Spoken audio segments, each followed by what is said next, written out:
Segue o líder, mais uma vitória do Palmeiras, que continua bem no campeonato. Hoje era aquele jogo duro, né? Depois de uma sequência difícil que o Palmeiras fez, jogos da Libertadores, jogos contra o primeiro e segundo colocado do brasileiro, e o Palmeiras passa bem e já vence o jogo na sequência com o time modificado. Então vamos falar muito sobre isso. Quero só agradecer a participação de todos vocês, a audiência de todos vocês, que me ajudam aqui, que nos ajudam, na verdade, a fazer o Fala Veloso a cada rodada, a cada jogo, a cada competição. A gente vem crescendo muito, graças a vocês. Temos nova meta aí, né, de 150 mil inscritos. Estamos chegando, já batendo 130, a gente vai crescendo. Vocês que nos ajudam aí, se inscrevendo e falando sobre o canal também, tá? Muito obrigado a vocês, aos patrocinadores, aos parceiros aí, a BandBet, e também a M7 do meu amigo André, que nos ajuda bastante. Inclusive hoje, para você que já está por aí, hoje tem ingresso, hein? Hoje tem ingresso para o jogo entre Palmeiras e Santos Clássico, quinta-feira, lá no Allianz Parque, e por isso tem um par de ingressos para você acompanhar de camarote, lá no camarote da M7, para ver o jogo entre Palmeiras, para você ver o jogo do líder, né? Não é pouca coisa, não. Você pode acompanhar, então, Palmeiras e Santos de camarote. Depois da entrevista do Abel, a gente dá esse presentão para vocês, tá? Então vamos com a gente aqui falar desse jogo, como eu estava dizendo, importantíssimo. Flamengo ganhou ontem, coloca aquela pressão, assumiu a liderança, mas por um dia só, né? Por um dia só, o Palmeiras entrou em campo com um time muito mudado, lógico, né? Estava falando sobre essa sequência com vocês. O Palmeiras enfrentou o Flamengo, lá no Rio, aquele jogo, né? Aquele jogo que acontece umas coisas estranhas no Maracanã contra o Flamengo. Contra o Flamengo acontece umas coisas estranhas. E o pessoal quer trazer o jogo para o Brasil, hein? O Palmeiras não pode cair nessa. O Palmeiras não pode entrar nessa de deixar a CBF e o Flamengo trazerem o jogo para o Brasil. Tem que ser contrário a essa mudança total, porque o Palmeiras é finalista também, né? Vamos lembrar o Flamengo e a CBF que o Palmeiras é finalista. Então o Palmeiras tem que ser contrário a essa ideia, porque a gente vê como as coisas funcionam no Rio, né? A gente viu. Então o Palmeiras não pode cair nessa armadilha aí de trazer o jogo para o Brasil, a CBF e o Flamengo buscando essa mudança. O Palmeiras não pode, eu não vi o Palmeiras se manifestar ainda, não pode entrar nessa. O jogo tem que ser em Lima, tem que ser na Argentina, no Uruguai, não pode ser no Brasil. Campo neutro, outro país, árbitro da Conmebol, a coisa funciona melhor. Tanto que se a gente vê a campanha do Flamengo na Libertadores, é uma. Se a gente vê no Brasileiro, é outra. É completamente diferente. O Flamengo está reclamando da expulsão. O Flamengo reclama assim, ó. Expulsão do jogador do Flamengo. Quanto foi o jogo? 3-0 Flamengo. A pênalti no jogo contra o Botafogo, o juiz não deu. Quanto foi o jogo? 3-0 Flamengo. É assim que eles reclamam. E eles reclamam quando o Palmeiras teve um pênalti que não foi contra o São Paulo e que prejudicou o Flamengo indiretamente, porque o jogo era Palmeiras e São Paulo. Eles reclamaram lá no Rio. Então, a gente tem que estar com o olho aberto. O jogo tem que ser fora do Brasil, o jogo tem que ser em campo neutro, com o árbitro da Conmebol, e a Conmebol designando, né, o local e o árbitro. Né? Como vai acontecer? E não tem que ser no Brasil. O Palmeiras tem que se manifestar contrário a essa mudança. Contrário a essa mudança, que não vai beneficiar o Palmeiras de forma alguma. Né? Não dá para falar que, não, para o torcedor, 2 times do Brasil, não vamos cair nessa, hein? Não vamos cair nessa pegadinha, não. Mas falando um pouquinho do jogo, então, um jogo importante para o Palmeiras voltar à liderança e segue o líder, queiram ou não, né? O Palmeiras é líder do Brasileiro, o Palmeiras tem a melhor campanha da Libertadores e o Palmeiras está na final da Libertadores. E o jogo não pode ser no Brasil, hein? Fica de olho aí. E aí o Bruno já fazendo o gol, o segundo dele, né? Beijando o joelho, é todo um símbolo, né?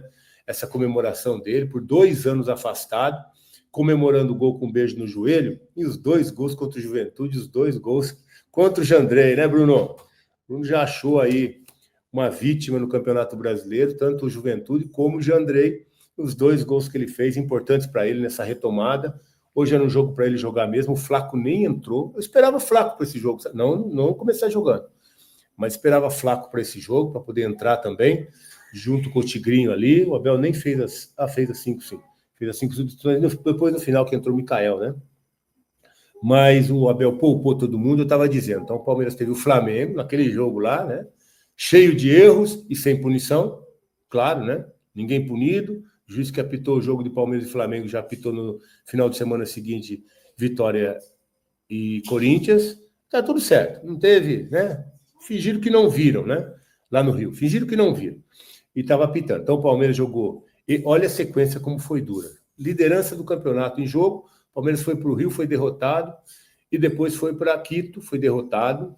Desgaste grande, né? Jogar na altitude. Depois de um jogo que valia a liderança do campeonato. Derrota lá. Depois pega o vice-líder em casa. Empata o jogo. Partida até com poucas oportunidades, mas o resultado foi bom. E aí, na sequência, agora, o jogo da Libertadores, da virada, jogo histórico, jogo da noite mágica do Abel, né? Jogo que vai ficar marcado na vida de muita gente. Eu conversei com várias pessoas já que me falaram que foi o melhor jogo da vida deles que estiveram em campo assistindo, né? E foi realmente uma virada histórica. E depois o jogo agora e a classificação, claro, né? De 4-0, desgaste emocional, desgaste físico, né? Mental, de ter que virar uma situação muito complicada, né? Uma semifinal que nunca aconteceu, uma virada como essa, semifinal de Libertadores, mas a gente dizia aqui, se tem um time que é capaz de uma virada como essa, é esse aí, do Abel Ferreira, que é impressionante o que esse cara entende de Libertadores, é a terceira final em 6 participações, e o Palmeiras realmente é esse time mentalmente muito forte, mas que desgasta também, né? Vamos combinar que tem desgaste, não é fácil. Essa energia, né, que é empregada ali para conseguir mudar um jogo como foi esse da Libertadores. O desgaste físico também, né, não é fácil, porque o time toma um gol e fica lá atrás, toma outro e fica lá atrás, toma um terceiro e fica lá atrás. Então, é um esforço muito grande. O Palmeiras conseguiu essa classificação histórica. E aí, na sequência, realmente, né, tem que dar um descanso para esses caras. Tem que recuperar esses jogadores. Quinta-feira já tem clássico de novo, né? Mais um jogo que vale a ponta da tabela. O Palmeiras vai defender a liderança. Eu só não sei, eu acho que o Flamengo joga antes também. Vamos dar uma olhadinha aqui só para a gente comentar com você. O Flamengo joga na quarta contra o São Paulo, clássico. Clássico não, né? Mas é um jogo que o São Paulo não vem bem. São Paulo está jogando agora contra o Vasco. Não sei, São Paulo não está bem.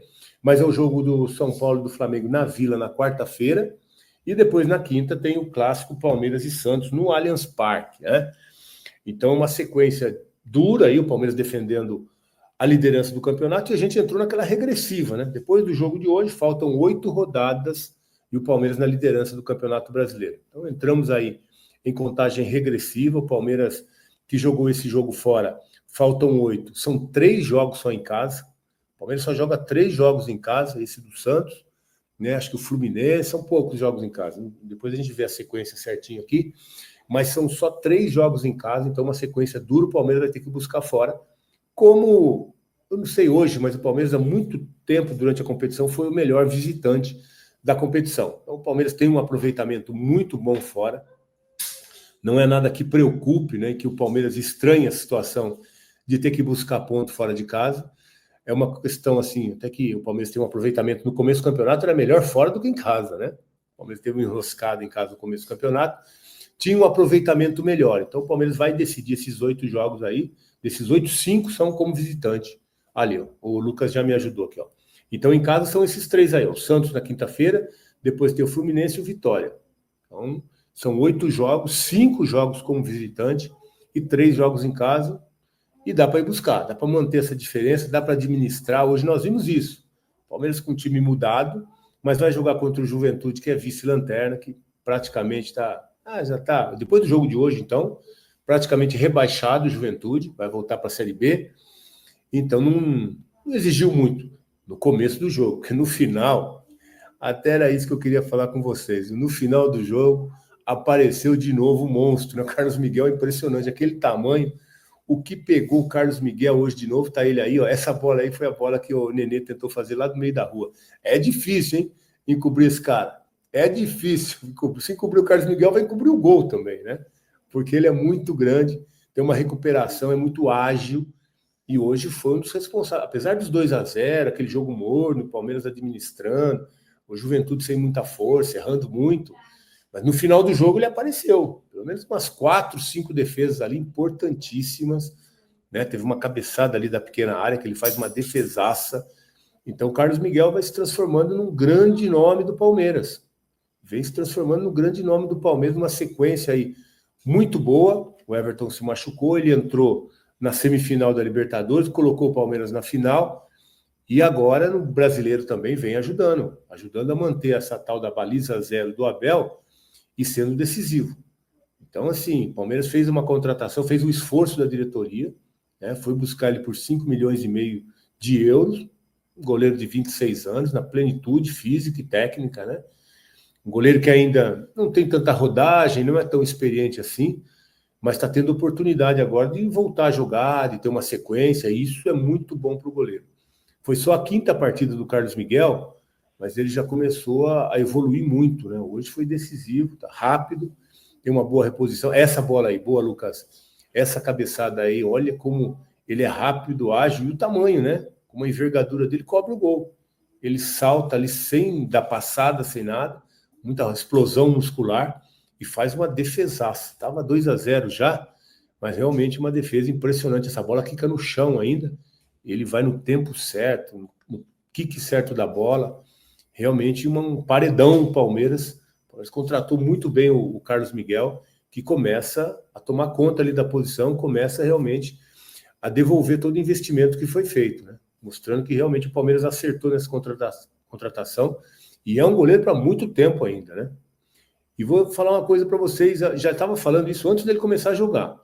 Se o Carlos Miguel tiver uma sequência no gol do Palmeiras, a gente não sabe o que vai acontecer, o Everton tem contrato até o final do ano que vem, se machucou e deu oportunidade para o Carlos Miguel entrar. Se ele tiver uma sequência no gol do Palmeiras, ele é um goleiro candidato a ir para a Copa do Mundo e disputar para ser titular do Brasil na Copa do Mundo já do ano que vem. Já do ano que vem. Com o potencial que tem esse cara. Ele tendo uma sequência, com ritmo de jogo, estando à vontade, é um goleiro que tem tudo para ser um dos 3 que o Ancelotti vai convocar para a Copa do Mundo. Tem que estar de olho nele, né? Às vezes o Ancelotti deixa passar, né, algum jogador de destaque, como ele está chegando agora, tem pouco tempo, é verdade. A seleção vai ser convocada amanhã, né? Tem essa última data FIFA de novembro, depois tem a parada e só o ano que vem já é ano de Copa do Mundo. Mas o Ancelotti tem que estar de olho nesse rapaz aí. 26 anos, 2,4 metros, começou a jogar no gol do Palmeiras e tem muito para mostrar, tanto para o Palmeiras, já tem mostrado, né, na sequência que teve, e também para o treinador da seleção brasileira. É um potencial incrível que tem pelo biotipo dele, pela capacidade física dele. Então, realmente é um goleiro que o Ancelotti precisa estar de olho. Eu acho que com certeza pode estar na lista dele. Não agora, não amanhã ainda, né? Amanhã ainda não. Tem 5 jogos só. Não é possível que também o treinador vai chamar um cara que só jogou 5 jogos. Mas na próxima, que é só o ano que vem, aí sim, eu acho que o Carlos Miguel, se tiver essa sequência, pode sim pintar uma convocação, e eu acredito muito que ele pode brigar por vaga na Copa do Mundo, tá?